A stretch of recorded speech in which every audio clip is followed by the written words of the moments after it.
Grains Council is the export market development organization. Individual companies, the ABCDs of the world, are absolutely in the business of moving product, but the Grains Council is doing the work that takes place far before you're able to load a ship with corn, sorghum, or barley.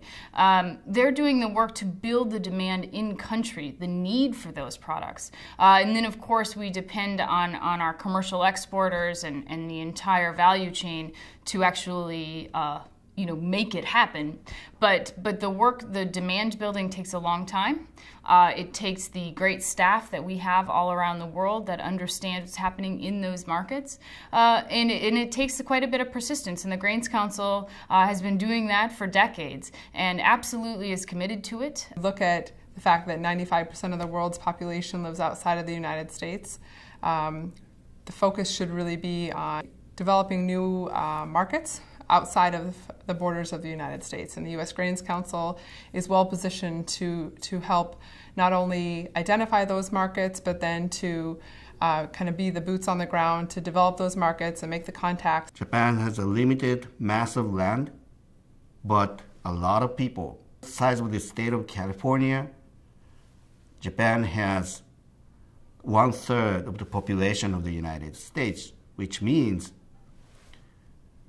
there's not enough land to supply foods, or rich foods, to the Japanese public in Japan. So we need to import foods from where we can get.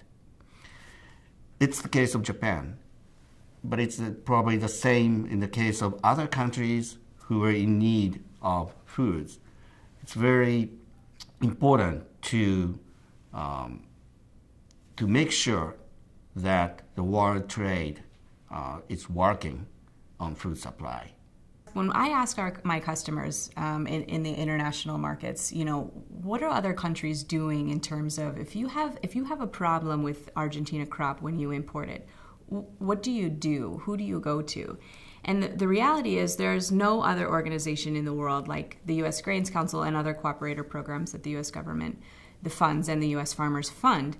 And that really makes a difference. If the price is net-net and all these other factors are pretty much even with our competitors, the U.S. Grains Council and with funding support from our members really does make the difference. To know that what we do benefits individuals in developing countries or mature countries it's